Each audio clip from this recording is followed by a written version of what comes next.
Сонда жаңағы аяттың соңына қарасаңыз, андай нәрседе болады, бүгінгі күні адамдарда намаз оқы десең, онда жұмыс істейді дейді. Сонда Алла Тағала осындай жауап беретінімізді білген Алла Тағала жаңағы аятты қараңыз. Уәмур ахлака бис-сола, отбасыңа намазды бұйыр. Уастабир алейха, өзің де оған төзімді бол, сабырлы бол. Ла нас'алука ризқан. Сосын сөзге қараңыз, біз сенен ризық сұрап тұрған жоқпыз ғой дейді. Көрдіңіз бе? Біз сенен ризық сұрап тұрған жоқпыз, бірақ ризық саған керек дейді. Нахну нарзуқука, біз сені ризықтандырамыз дейді. Не арқылы ризықтандырады дегенде, саббих бил аши вал ибкар, таңғы уақытта және сол кешкі уақытта сен Алланы дәріптеп жаңа намазға кіріп кет дейді. Көрдіңіз бе? Мына жердің бетінде Алла Тағала қаншама нәрсені жаратып қойса, жәндіктер. Бір нәрсе жоқ жаратылған адамнан басқа нәрсені өзіне қарайтын болсаңыз, бір нәрсе жоқ жаратылыста, намазы қаза болған.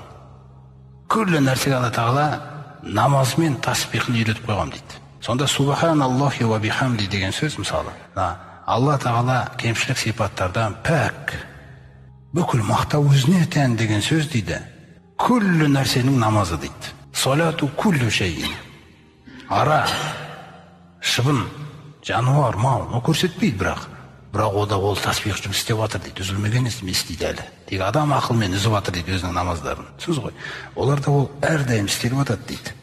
Сосын ля тафқахуна тасбихакум, оны зерттемей қойыңдар, оның намазын табамайсың дейді бәрібір. Оны мен білем дейді, бітті. Сендер оғынамайсыңдар дейді оны. Қай уақытта ол оқып қояды, қалай оқып жатыр. Ва юрзақу күллу шайин биха. Әрбір нәрсенің ризығы осы тасбих арқылы келіп жатыр дейді. Кім? Олар сол Алла Тағаласын дәріптейді, бәктейді, ризығы келіп жатыр. Дәріптейді, бәктейді. Сенен де сол, сен де осы дәріптеушілердің ішіне қосылса, шай адам деп отыр, саған мұқтаж емеспіз дейді біз. Сен мына күллі мұқтаждардың ішіне қосылса, мен де мұқтажбын деп, болды.